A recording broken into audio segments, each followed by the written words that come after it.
Bonjour à tout le monde. Quelle joie, quelle grâce, capable réunis autour de la parole de Dieu pour être encouragés, édifiés, fortifiés dans la foi. Je crois qu'il n'y a rien d'autre qui est capable, semblable, que de passer du temps autour de la parole du Seigneur, car la parole du Seigneur, c'est esprit et vie. Nous reconnaissons que dans ce 21e siècle, nous avons toujours la grâce pour capable vraiment entendre de Dieu, la voix de Dieu. Je crois que dans le temps de la Bible, il y a beaucoup de fois que la parole de Dieu est rare, mais je crois que plus qui réjouissant de savoir qu'en ce temps-ci, nous sommes capables vraiment d'être à l'écoute du cœur de Dieu. Et cet après-midi, donc, si nous sommes capables ouvrir avec moi dans la parole de Dieu, Luc, chapitre 14, à partir du verset 25. De grandes foules, tu peux faire la route avec Jésus. Il retournait et il disait, si quelqu'un vient à moi, et s'il n'a pas à ce papa, ce maman, ce madame, ce enfants, ce frère, ce soeur, et même ce propre la vie, il n'est pas capable d'être mon disciple. Et quiconque qui n'a pas porte sur la croix, il n'a pas suivi moi, il n'est pas capable non plus d'être mon disciple. Car lesquels de eux, s'il voulait bâtir un tour, il n'a pas pouvoir s'assiser d'abord et pour calculer dépenses et voir s'il est capable de quoi pour terminer. Au verset 29, de peur qu'après avoir qu'il pose le fondement, il n'a pas qu'à terminer et que tous ceux qui vous trouvent cela, je pour commencer à faire ma moquerie. Au verset 30, en disant, cet homme, il commence à bâtir, mais il n'est pas capable de terminer. Ou quel roi, s'il a fait la guerre avec un autre roi, il n'a pas passé d'abord pour examiner s'il est capable, avec 10 000 hommes, marche à la rencontre de celui qui peut venir attaquer avec 20 000. Au verset 32, s'il n'est pas capable, tandis que cet autre roi, qui est encore loin, il peut envoyer une ambassade pour demander la paix. Au verset 33, ainsi donc, quiconque d'entre eux n'a pas renoncé à tout et tout ce qu'il est possédé, il n'est pas capable d'être mon disciple. Dit-elle, il y a un bon quelque chose, mais si dit-elle, il perd ce saveur, avec quoi nous pouvons saisonner. Amen. Pour un court instant, on nous remercie les Seigneurs ensemble pour ce parole et vous qui écoutez-moi aussi, priez qui vraiment, parole de Dieu capable de tomber sur la bonne terre. Père, dans le nom de Jésus, nous remercions toi pour ta parole. Ta parole est la vérité. Ta parole est créatrice. Ta parole est puissante. Ta parole est esprit et vie. Et nous croyons ce soir, Seigneur, tous ceux qui entendent ta parole, par ton Saint-Esprit, la puissance du Saint-Esprit, donne le pouvoir pour relève, restaure, fortifie, emmène vraiment pour capable et nous les connecter avec toi. Merci pour ton onction sur moi, sur ma bouche, afin qu'il me capable de dire rien de moins, rien de plus, si ce n'est des choses, Seigneur, qui peuvent aider à la construction de ton royaume. Au nom de Jésus. Amen. Bon, pour mettre comme thème de mon message, la croix n'a pas une option. Ce n'est pas un message familier dans ce 21e siècle. Et nous peut-on lire de moins en moins le message de la croix. Mais néanmoins, c'est le message fondamental de la chrétienté. La chrétienté n'est pas capable d'exister sans la croix. Le christianisme n'est pas capable de trouver sur l'existence sans la croix. Le chrétien n'est pas capable de suivre le Seigneur, marche avec le Seigneur, obéir au Seigneur, sans la révélation de la croix. C'est pour cela, avant de continuer dans ce texte qui me lie là, c'est l'illustration, un exemple drastique, c'est la conversion de Saul de Tarse. Tu connais comment le homme très pieux pour la religion juive et comment les types saccagent l'église du Seigneur, les types opposent l'église du Seigneur, bien sûr, les types ignorants. Mais quand les types mettent en marche sur la route de Damas, la parole du Seigneur montre-nous comment, sur cette même route, le Seigneur renverse lui. Parole du Seigneur, Dieu nous l'une tombe à terre, de son cheval, bien sûr, et l'une aveugle, et l'une crie, l'une invoque Dieu dans ce moment-là, quelle que soit son ignorance. Et le Seigneur fin répondre. Jésus, le Seigneur de gloire, fin répondre. Et fin dire, Saul, Saul, c'est moi qui te peux persécuter. Et il dit, qui es-tu? Le Seigneur fin dire, c'est moi, Jésus. Et nous connaissons à ce moment précis, finalement, un point tournant dans la vie de cet homme. Et dans Galates, au chapitre 1er, au verset 11, comment il faut faire mention de cette lumière, cette révélation qu'il a gagnée. Et il peut parler, il peut dire comment, frère, me déclarer que l'évangile qui m'a annoncé, il n'a pas de l'homme. Car je ne peux pas recevoir lui, ni apprendre lui d'un homme, mais par une révélation de Jésus-Christ. Il dit, je te connais autrefois, qui m'a conduite dans le judaïsme, comment me persécute à outrance et ravage l'église de Dieu. Et comment me plie avancer dans le judaïsme que beaucoup de ceux de mon âge et de ma nation, étant animés d'un zèle excessif pour tradition de mes pères. Au verset 15, toujours dans Galates chapitre 1er, il dit, mais, lorsqu'il est une plaie à celui qui met moi à part de l'essaim de mon moment et qui n'appelle moi par sa grâce pour révéler en moi son Fils, afin qu'il m'annonce lui parmi les païens, aussitôt on n'a pas fait consulter ni la chair ni le sang. Pourquoi c'est une déclaration extraordinaire d'un homme qui n'a pas aucune connaissance, aucune révélation, aucune lumière concernant Jésus-Christ, le Fils de Dieu. Et ce moment précis-là, finalement, une révélation qui vient du ciel et qui n'atteint sur les cœurs, et que les tiens parmi Banapot qui n'écrivent 3/4 du Nouveau Testament, et pourtant, ils pas de marche avec Jésus. Comme quoi, comment vraiment Dieu finit révéler la puissance de la croix. Et comment cet après-midi, en lisant ce texte qui me fait lire là, nous trouvons qui vraiment, comment la foule tu peux suivre Jésus partout. Là, quand Jésus y était, tu as toujours la foule. Hein? Quand nous disons la foule, c'est-à-dire pas capable de compter le nombre. Hommes, femmes, jeunes, vieux, plus âgés. Et la foule qui suit Jésus pour une seule raison. Vous persuadez. C'était la multiplication des pains, c'était la guérison des malades, c'était la résurrection des morts, parce qu'il a nous peut lire presque la fin du parcours de Jésus là.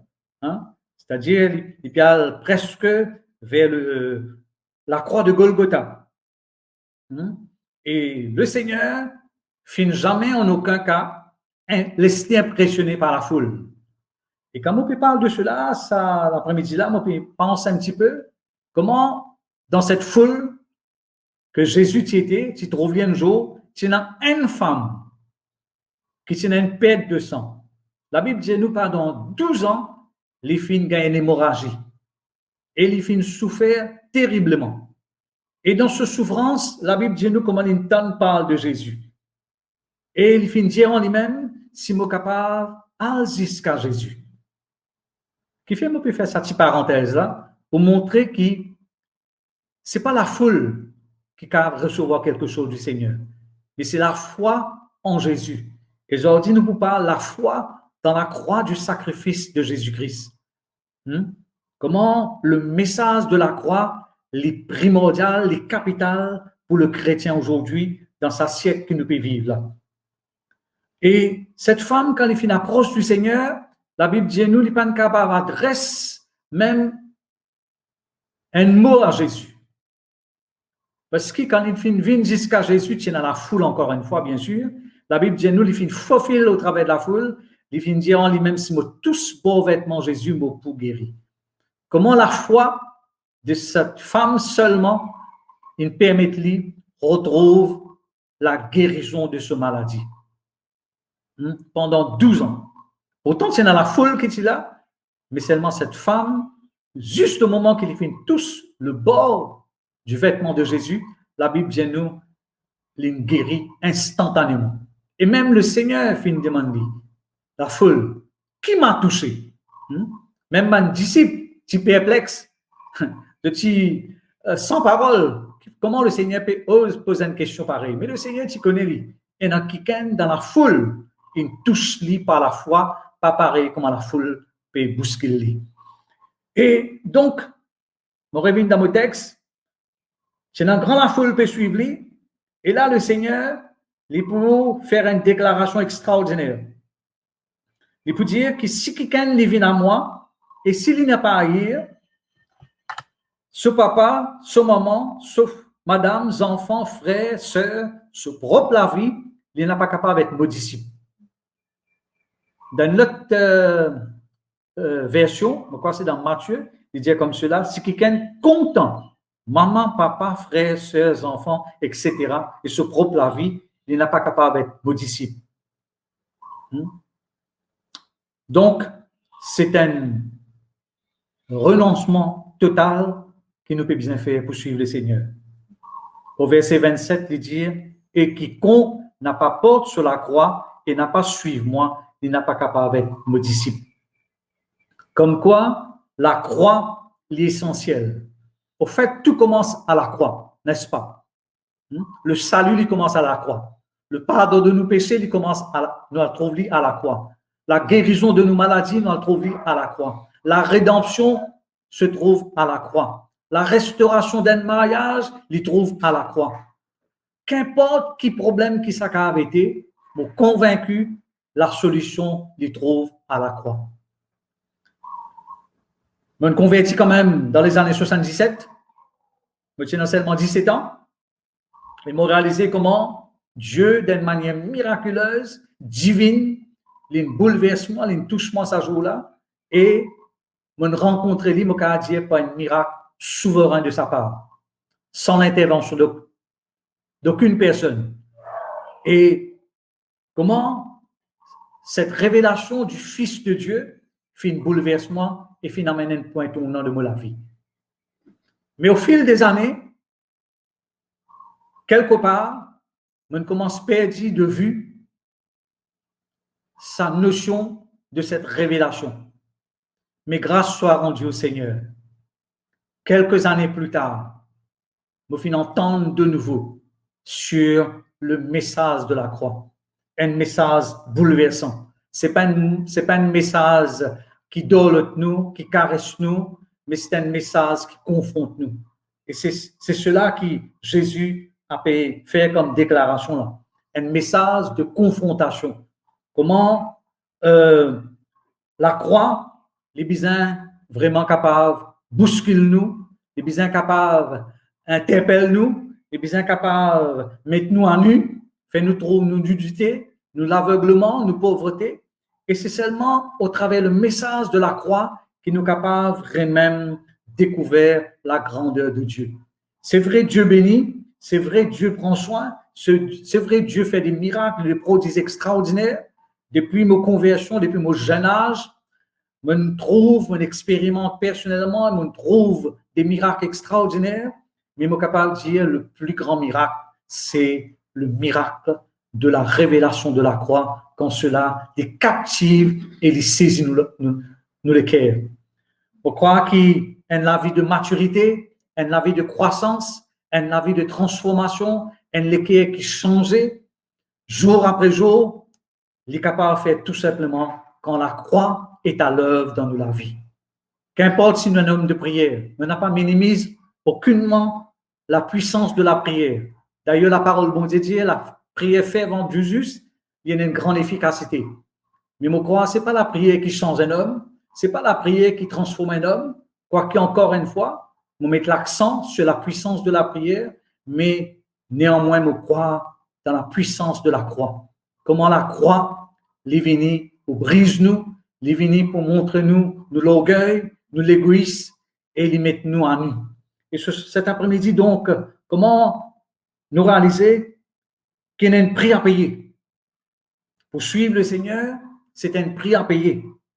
Et cela rappelle-moi l'histoire, encore une fois, de ce jeune homme riche parmi la foule qui est venu dans l'enthousiasme, dans l'excitation pour suivre le Seigneur. Il est venu avec grande admiration pour Jésus. Mais le moment que le Seigneur finit confronter, il dit, va, vends tout ce qui te est non, et puis viens te suivre moi. La Bible dit nous, ce jeune homme riche là, soudainement, subitement, il devenir tout triste. Comme quoi, comment pour suivre le Seigneur, nous pouvons vraiment prêt à tout. Le Seigneur n'a rien contre la richesse. Le Seigneur pas contre la richesse. Parce que sinon, il pas vous dire cette parole dans Jean, le 3e épître de Jean, il dit, bien-aimé, vous souhaitez qu'il te prospère à tous égards, comme prospère l'état de ton âme. Je crois que c'est la volonté parfaite du Seigneur qui nous prospère à tous égards. Mais s'il y a quelque chose que le Seigneur est intéressé à nous prospérer, c'est dans nous l'âme. Hein? C'est dans nous la vie, dans nous la marche de tous les jours. Que vraiment nous parvenir dans sa place, nous pouvons ressembler lui, nous pouvons refléter lui de plus en plus. Comme Jean-Baptiste qui fait cette déclaration, les dieux besoin qui m'ont diminué et que Christ les croît. On croit seulement la croix, la révélation de la croix, qui est capable d'emmener une telle lumière, compréhension dans nous les cœurs. Fait-nous comprendre comment nous appeler pour mort à nous-mêmes. Au fait, la croix, c'est vaste. Je ne suis pas capable, permettez-moi, dans quelques minutes, définir ce qu'était la croix. Mais je crois que la croix est vraiment fondamentale pour le chrétien. Comment, quand la croix est révélée, c'est là que nous découvrons vraiment ce qui nous était. Nous avons une faiblesse, nous avons une imperfection, nous avons un manquement. Aucun homme pas parfait, aucune femme pas parfaite, aucun mariage parfait, aucune église parfaite. Mais là où la croix est à l'œuvre, et non de l'espoir, Christ, l'espérance de la gloire. Et moi vraiment fier, bien sûr, me dire ça pour attribuer toute la gloire au Seigneur, me faire partie d'une église là que le message de la croix il est annoncé constamment. Et je crois que c'est ce message qui vraiment pour faire naître l'espoir dans la vie d'un chrétien. Comment la croix, le message de la croix, il n'est pas une philosophie, il n'est pas une explication, mais il y a une révélation. C'est une révélation qui vient vraiment venir dans les cœurs. Comment Paul dit, nous l'avons lu tout à l'heure là, il dit, je ne peux pas apprendre, je ne peux pas recevoir le d'un homme. C'est pour cela même Jésus un jour, dans son parcours sur la terre, encore une fois, il s'est arrêté et il demande à un disciple qui peut suivre lui tous les jours, qui se dit de moi? Qui m'a dit mon Dieu de moi? Donc, je ne réponds, ben, certains disent, Seigneur, te Élie ou Jean-Baptiste, qui est ressuscité, etc. Chacun donne ce version, mais le Seigneur, d'un silence absolu, il tourne vers son disciple et il pose sa question. Il dit, mais je qui peux suivre moi, qui se dit de moi? Bon, si c'est infini un silence terrible. Et Pierre, il lève sur la voix et il répond. Il dit, toi-même le Messie, toi-même le Christ. Et Jésus tout de suite finit de dire, Pierre, ce n'est pas la chair et le sang qui ne révèlent toi cela, mais c'est mon Père qui est aux cieux qui ne révèle toi cela. Et comment nous pouvons lire l'histoire de Pierre, nous pouvons trouver comment c'était un homme avec des hauts et des bas, vacillant, qui n'arrive même régner le Seigneur 3 fois. Mais le jour de la Pentecôte, je suis sûr et certain, finit dans quelque chose d'extraordinaire. Encore une fois, c'était après la mort de Jésus-Christ. Comment la croix finit devenir quelque chose de puissant dans la vie de tous ses disciples. Et comment les disciples étaient méconnaissables. Et même, dit mon alentour, tu peux faire mention. Mais nous connaissons ces hommes. Ne sont-ils pas des pécheurs? N'est-ce pas Pierre et Jean, des hommes illettrés, sans instruction? Qui fait que tu peux faire une telle conclusion? C'est parce que je t'y trouve quelque chose de vraiment extraordinaire, qui sortit de l'ordinaire plutôt. Des hommes illettrés, mais qui sont capables d'annoncer et proclament haut et fort, avec hardiesse, avec assurance, le message de la croix. Et mon croix a dit, si nous en trouve en l'Église, pareil comme dans le temps des actes des apôtres, la croix pour besoin de nouveau être proclamée haut et fort. C'est pour cela, cet après-midi, le message que nous sommes capables de transmettre, comment besoin d'une soif, comment besoin d'un désir, pour que le message de la croix de nouveau est capable d'être proclamé. Besoin retourne la case départ, comment nous dire. Si nous avons envie de trouver un chrétien comme dans le temps des actes des apôtres, nous avons envie de trouver un prédicateur comme dans le temps des actes des apôtres, nous pouvons bien capables vraiment faire l'expérience de cette lumière, de cette révélation, de cette compréhension de la croix de Golgotha.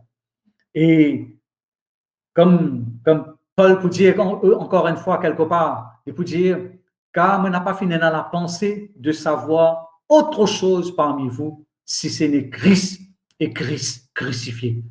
Je crois que c'est ça le message fondamental, le message de la croix, la crucifixion de Christ, la mort de Jésus-Christ, la résurrection de Jésus-Christ. La chrétienté, il commence à partir de là. Donc, cet après-midi, encore une fois, en lisant ce texte que m'a fait lire cet après-midi, il parle-nous d'un homme qui a envie de construire une case. Comment s'il n'est pas assisé d'abord, il n'est pas calculé le prix, dépense ce que ça peut faire. Depuis après avoir, il pose fondement, il commence et il n'est pas capable de continuer. Qu'est-ce qui c'est là par nous cet après-midi? Encore une fois, je crois, pour convaincu, c'est le message de la croix. Quand il dit quelque part, Jésus dit, quiconque qui met la main à la charrue et regarde en arrière, il n'a pas prêt pour être mon disciple.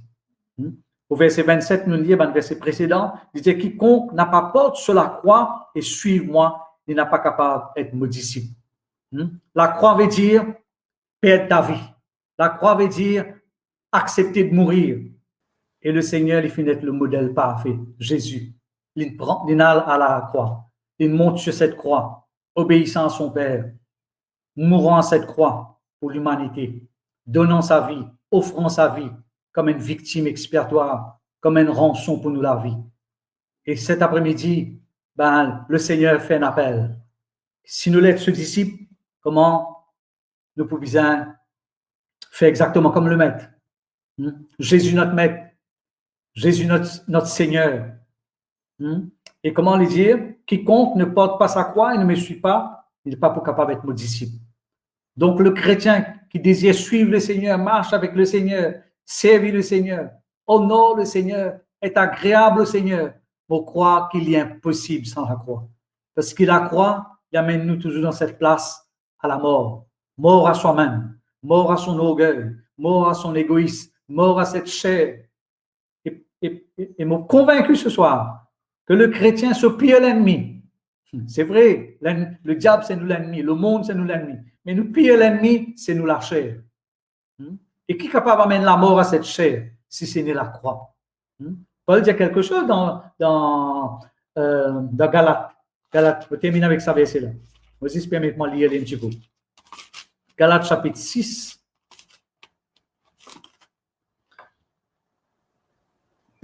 Galates chapitre 6, verset 14. Pour ce qui me concerne, loin de moi la pensée de me glorifier d'autre chose que de la croix de notre Seigneur Jésus-Christ, par que le monde est crucifié pour moi, comme je le suis pour le monde. Donc, nous trouvons que Paul tient vraiment une lumière, une révélation profonde de la croix de Jésus. Et je crois que de plus en plus la croix est révélée dans le cœur, c'est ça qui peut faire nous devenir un meilleur disciple. Donc, si nous sommes un meilleur disciple, un meilleur mari, une meilleure épouse, un meilleur parent, c'est seulement possible en prenant cette croix. Sans la croix, je crois, c'est une défaite totale. Mais si nous sommes un chrétien victorieux, c'est seulement en décidant de porter cette croix chaque jour, la Bible dit. N'est-ce pas? Il dit chaque jour. Amen. Donc cet après-midi, nous pourrons remercier le Seigneur, nous pourrons glorifier lui, nous pourrons rendre grâce pour la révélation de la croix. C'est cette révélation qui fait nous vraiment venir chrétiens enthousiasmés, avec plein d'excitation, plein de ferveur. Mon besoin même pour capable oublier. Dans le monde, nous sommes pécheurs misérables et malheureux. Mais ne pas appeler certainement, sûrement, pour être aujourd'hui un chrétien misérable et malheureux. Mais c'est en expérimentant la révélation, la puissance de la croix qui nous est capable de devenir un chrétien joyeux et rempli de joie. Moi, imaginez un petit peu, moi, faire une image de tous ces chrétiens de la première église, comment avec toute la persécution qu'ils ont fait face, tribulation, l'opposition, la Bible dit nous étions joyeux, nous étions servis le Seigneur. Moi, cite un dernier exemple de Paul et Silas dans la prison, après avoir été frappés, certainement avec beaucoup de douleur. Mais la Bible dit nous, au milieu de la nuit, je chante de louange au Seigneur. Et pendant que je chante de louange au Seigneur, et encore une fois, ne pas croire que tu peux chanter de louange pour sortir dans la chaîne là. Mais tu peux chanter de louange pour exprimer la joie d'être un chrétien. Le privilège d'être un chrétien. Le privilège de souffrir comme un chrétien. Car il ne faut pas l'oublier. La parole dit de nous, car Dieu nous a fait grâce non seulement de croire en lui, mais aussi de souffrir pour lui. Amen. Ben avec cet exemple, vous paraît la même, mais vous permettez-moi de prier un moment ensemble. Amen. Alléluia. Seigneur, merci pour ta parole. Ta parole est puissante. Vous croire ce soir, tu révèles-nous, te les cœurs, en écoutant ta parole. Et non seulement te révèles-nous, te les cœurs, mais te fais la foi jaillir dans nous les cœurs. Car te dis à la foi les vignes de ceux qui nous tendaient et de ceux qui nous tendaient de la parole de Dieu. Seigneur, merci pour tous ceux qui en ligne, même écoute-nous. Cet après-midi, là que Dieu t'était, Seigneur, donne le pouvoir pour révéler la croix, la mort de Jésus-Christ, la crucifixion de Jésus-Christ, la résurrection de Jésus-Christ par la puissance du Saint-Esprit. Seigneur, merci dans le beau nom de Jésus. Ta parole nous fait du bien, ta parole nous encourage, ta parole nous fortifie, ta parole nous restaure, ta parole nous relève. Au nom de Jésus. Amen. Donc, merci beaucoup à tous ceux qui écoutent nous. Et je suis quand même là pour trouver un numéro qui est affiché. Si vous avez besoin de l'aide, vous contactez-nous et vous découvrez encore plus la personne de Jésus, la croix de Jésus, et vous êtes capable de contacter nous. Que le Seigneur vous bénisse et à très bientôt.